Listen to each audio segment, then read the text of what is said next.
Good afternoon students. ધોરણ 4 વિષય computer, પાઠ 4 પેઇન્ટ. તેની અંદર આજે આપણે ભણીશું ટાઇટલ બાર, મેનુ બાર, ડ્રોઈંગ એરિયા અને સ્ટેટસ બાર. પેજ નંબર 22 થી લઈને 23 સુધીનો આ ટોપિક છે. તો ચલો શરૂ કરીએ. સૌ પ્રથમ આપણી જે ડેસ્કટોપની સ્ક્રીન છે તેમાં નીચેની જે આ આડી આખી પટ્ટી છે તેને આપણે શું કહીએ છીએ? ટાસ્ક બાર કહીએ છીએ. ને ટાસ્ક બારની ડાબી બાજુ સ્ટાર્ટ બટન આવેલું છે. સ્ટાર્ટ બટન ઉપર ક્લિક કરતા આપણને અલગ અલગ પ્રકારના મેનુ જોવા મળશે, જેની અંદર હું સર્ચ કરીશ પેઇન્ટ. એટલે પેઇન્ટ નામનો સોફ્ટવેર મને અહીંયા ડિસ્પ્લે થશે. તેના પર ક્લિક કરીશ એટલે પેઇન્ટ વિન્ડો ઓપન થશે. અહીં આપણે પેઇન્ટ વિન્ડો ઓપન થયેલી જોઈ શકીએ છીએ. પેજ નંબર 22 ઉપર સૌથી પહેલું છે ટાઇટલ બાર. હું બુકમાં વાંચું છું તે પ્રમાણે જોતા જજો. સૌથી પહેલું ટાઇટલ બાર પ્રોગ્રામનું નામ એટલે કે અનટાઇટલ પેઇન્ટ દર્શાવે છે. ડાબી બાજુના ખૂણા પર તમે પેઇન્ટ પ્રોગ્રામનો આઇકન જોઈ શકશો. શું કહે છે કે ટાઇટલ બાર કોને કહેવાય? તો કોઈ પણ સોફ્ટવેર હોય તેની સૌથી જે પહેલી ઉપરની આ આખી આડી પટ્ટી હોય તેને આપણે શું કહીએ છીએ? ટાઇટલ બાર કહીએ છીએ. શું કહે છે કે ટાઇટલ બાર ઉપર અનટાઇટલ અને પેઇન્ટ, જ્યાં સુધી તમે ફાઇલને સેવ નહીં કરો ત્યાં સુધી ફાઇલનું નામ શું રહેશે? અનટાઇટલ્ડ રહેશે.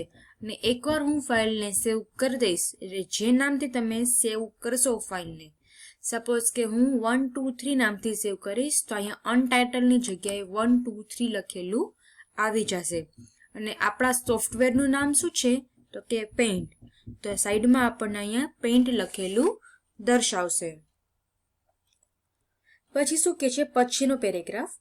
ક્વિક એક્સેસ ટૂલબાર પર સેવ, અન્ડુ, રીડુ વગેરે જેવા ટૂલ્સ આવેલા છે. પેઇન્ટમાં આ ટૂલ્સનો ઘણીવાર ઉપયોગ થાય છે.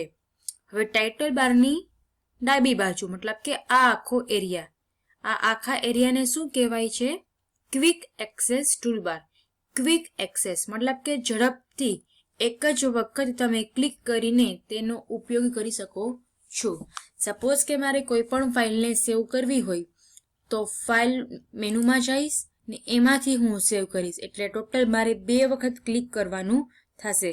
હવે મારે ઓછા ક્લિકમાં ઈ મેનુનો ઉપયોગ કરવો હોય તો અહીંયા આપણને સેવ નામનું બટન આપેલું જ છે. તેવી જ રીતે છે અન્ડુ અને રીડુ. તો જે ટૂલબારનો તમે ઓછામાં ઓછા ક્લિક દ્વારા ઉપયોગ કરી શકો છો. તો આ આખી બારને, આ અડધી બારને આપણે શું કહીએ છીએ? ક્વિક એક્સેસ ટૂલબાર, કે જેનો આપણે ઘણી બધી વખત ઉપયોગ કરીએ છીએ. ત્યાર પછીની લાઈનમાં શું કહે છે કે જમણી બાજુના ખૂણા પર તમે 3 બટન જોઈ શકશો: મિનિમાઇઝ, રિસ્ટોર ડાઉન અને ક્લોઝ. શું કહે છે? આ ટાઇટલ બારની જમણી બાજુ મતલબ કે આટલો એરિયા, એમાં તમે 3 બટનને જોઈ શકો છો: મિનિમાઇઝ, પછી રિસ્ટોર ડાઉન અને ક્લોઝ. પછી આપણને ગ્રીન કલરના બોક્સથી કંઈક હાઇલાઇટ કરેલું બતાવે છે. જો તમે કોઈ આઇકન પર થોડી સેકન્ડ માટે માઉસ પોઇન્ટર મૂકશો તો તમને સ્ક્રીન ટીપ દેખાશે, જે તે બટનનું નામ અને તેનું કાર્ય દર્શાવશે. સપોઝ કે મને ખબર નથી કે આ 3 બટનનું નામ શું છે, તો શું કરવાનું? જે બટનનું નામ જાણવું હોય તેના પર જસ્ટ આવી રીતે માઉસ મૂકી દેવાનું એટલે જે તે નામ હશે તે આપણને સ્ક્રીન ઉપર બતાવશે. અત્યારે મેં સ્ક્રીન ટીપ ઓફ કરેલું છે એટલે આપણને બતાવશે નહીં, પણ જનરલી તમે જે કોઈ પણ આઇકન છે, કોઈ પણ ફાઇલ છે, કોઈ પણ સોફ્ટવેર છે, A to Z કોઈ પણ તમને એના વિશે ખબર ન હોય તો તમે એના પર માઉસ મૂકશો એટલે એના વિશેની ડિટેલ્સ આપણને તરત જ શો કરશે. તો ટાઇટલ બારની જમણી બાજુ 3 બટન આવેલા છે: મિનિમાઇઝ, રિસ્ટોર ડાઉન અને ક્લોઝ. ને ટાઇટલ બારની ડાબી બાજુ શું આવેલું છે? Quick access toolbar.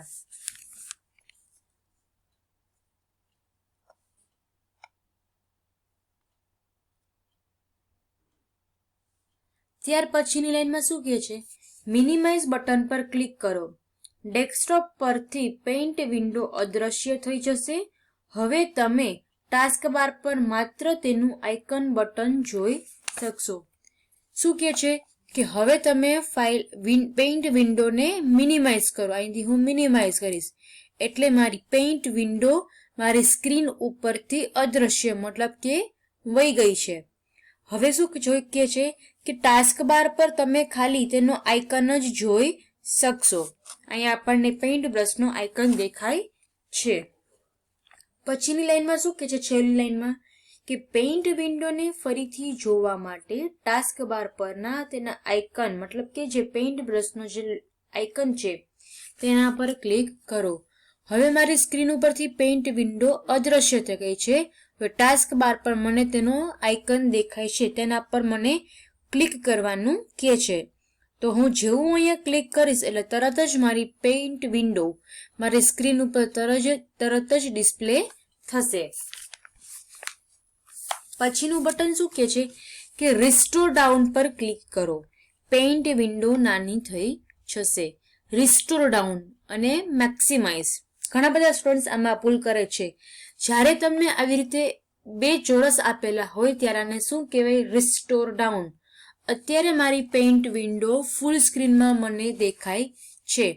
હવે સપોઝ કે મારે પેઇન્ટ વિન્ડોને નાની સ્ક્રીનમાં અડધી સ્ક્રીનમાં જોવી છે તો અહીંથી હું શું કરીશ, નાની કરીશ એટલે તરત જ મારી પેઇન્ટ વિન્ડો નાની સ્ક્રીનમાં આવી ગઈ. તો તમે અહીંયા જોઈ શકો છો કે રિસ્ટોર ડાઉનમાં જે ચોરસ એક સ્ક્વેર છે એ એક જ આપણને દેખાશે. હવે સપોઝ કે મારે પાછી ફૂલ સ્ક્રીનમાં પેઇન્ટ વિન્ડોને જોવું છે તો હું શું કરીશ, અહીંયા પર પાછું ક્લિક કરીશ એટલે તરત જ મારી પેઇન્ટ વિન્ડો ફૂલ સ્ક્રીનમાં આવી જશે અને અહીંયા આપણે બે ચોરસને જોઈ શકશું. રિસ્ટોર ડાઉનનો ઉપયોગ શું છે, જો અત્યારે તમે જે ફૂલ સ્ક્રીનમાં વિન્ડો હોય તો અહીંયા આને આપણે જે કરીએ છીએ નાની સ્ક્રીનમાં તેને રિસ્ટોર ડાઉન કહેલું કહેવાશે.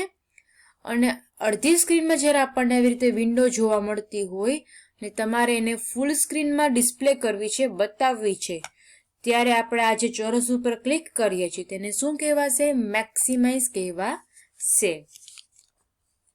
શું કે છે એની પછીની લાઈનમાં કે નાના વિન્ડોમાં આ બટન મતલબ કે રિસ્ટોર ડાઉનમાં બદલાશે. શું કે છે કે જ્યારે તમે આમ કરશો એટલે નાની સ્ક્રીનમાં આ વિન્ડો આવી જશે.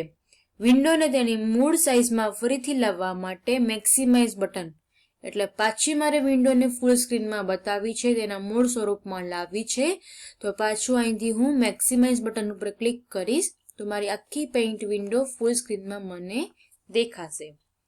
ત્યારબાદ શું કહે છે કે પેઇન્ટ વિન્ડોને બંધ કરવા માટે ક્લોઝ બટનનો ઉપયોગ કરો. જ્યારે એકવાર તમારે પેઇન્ટ બ્રશનો ઉપયોગ થઈ ગયો હોય અને જ્યારે મારે આગળ કંઈ કામ કરવું નથી ત્યારે શું કરશું, આપણે અહીંથી ક્લોઝ બટન ઉપર ક્લિક કરશું. એટલે જેવું ક્લોઝ ઉપર ક્લિક કરીશ એટલે મારી પેઇન્ટ વિન્ડો શું થઈ જશે, બંધ થઈ જશે. પાછી આપણે અહીંથી એકવાર ઓપન કરી લઈએ.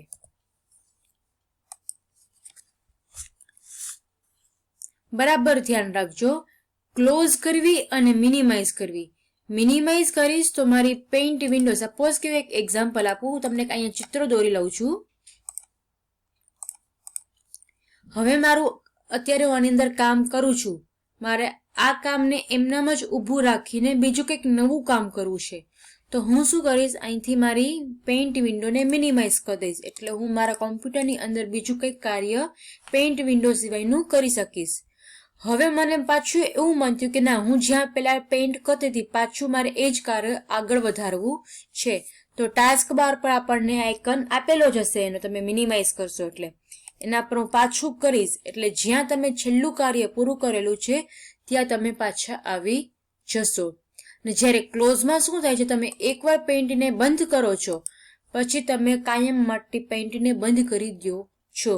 તમે ભવિષ્યમાં પાછું બીજી વખત પેઇન્ટ ઓપન કરશો ત્યારે નવેસરથી બધું ઓપન થશે.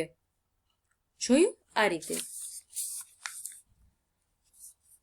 તેના પછીનું છે બીજા નંબરનું મેનુ બાર. શું કે છે, મેનુ બાર પર paint button, home tab, view tab અને પેઇન્ટ હેલ્પ આઇકન બટન આવેલા છે. શું કહે છે કે આ જે મારું મેનુ બાર છે એની અંદર ફાઇલ, હોમ અને વ્યૂ 3 મેનુના બટન આવેલા છે. હવે ડ્રોપ ડાઉન મતલબ કે ફાઇલ મેનુ પર ક્લિક કરીશ એટલે એક ડ્રોપ ડાઉન મેનુ ઓપન થશે કે જેની અંદર તમે new, open, save as, print, send in mail, properties, about, paint, exit વગેરે જેવા ઓપ્શનનો અલગ અલગ પ્રકારના ઓપ્શનનો તમે ઉપયોગ કરી શકશો. શું કે છે ડ્રોપ ડાઉન મેનુ જોવા માટે પેઇન્ટ બટન પર એરો પર ક્લિક કરો. પેઇન્ટમાં ચિત્રને ઓપન કરવા, સેવ કરવા કે છાપવા માટેના જેવા ટૂલ્સનો ઓપ્શન્સ આપણને દેખાશે. અહીંયા આપણને અલગ અલગ પ્રકારના ઓપ્શન્સ દેખાય છે. હોમ ટેબ પર ક્લિક કરો. પેઇન્ટમાં ચિત્રો દોરવા, રંગ પૂરવા કે સુધારવા માટે મદદરૂપ એવા બધા ટૂલ્સની નીચેની રિબિન પર દર્શાવશે. મેં તમને કીધું હતું તે રીતે કે જ્યારે મારે હોમ બટન ઉપર હું ક્લિક કરીશ તો પેઇન્ટને લગતા જેટલા પણ ઓપ્શન્સ છે કે સપોઝ કે કોઈ પણ કોપી પેસ્ટ કરવું છે, કોઈ પણ ભાગને સિલેક્ટ કરવો છે, એને ગોળ ગોળ મતલબ કે રોટેટ કરવું છે, કોઈ પણ ડ્રોઈંગ કરવું છે કે સપોઝ કે મારે શેપ દોરવો છે, એની અંદર કલર કરવા છે આ રીતે, તો પીછીથી મારે કાંઈ પણ બીજું કરવું છે તો તમે ડ્રોઈંગને લગતા અલગ અલગ પ્રકારના ઓપ્શન્સનો તમે ઉપયોગ કરી શકશો. અને ઈ ઓપ્શન્સ અહીંયા તમે હોમ મેનુના બટન ઉપર ક્લિક કરેલું છે પણ એ દેખાશે ઓપ્શન્સ કોની અંદર? આપણને રિબિનની અંદર દેખાશે. ઘણા સ્ટુડન્ટ્સની અંદર હોમ ઉપર ક્લિક કરશે પણ આવી રીતે ઓપ્શન્સ દેખાશે નહીં. તો શું કરવાનું? અહીંથી રિબિનને મેક્સિમાઇઝ કરી દેવાની એટલે તમારા દરેક ઓપ્શન્સ તમે અહીંથી જોઈ શકશો. ત્યારબાદ કયું છે? View button.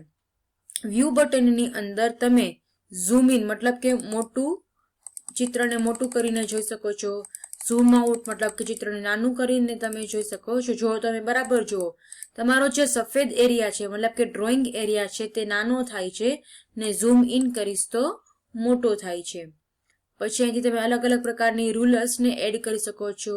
ગ્રીડ લાઇન્સને પણ તમે એડ કરી શકો છો. તમે મેથ્સમાં કરતા હશો તે રીતે. પછી સ્ટેટસ બારને બતાવી હોય તો બતાવવાની, ન બતાવી હોય અહીંથી ટીક માર્ક કાઢી નાખવાનું તે રીતે.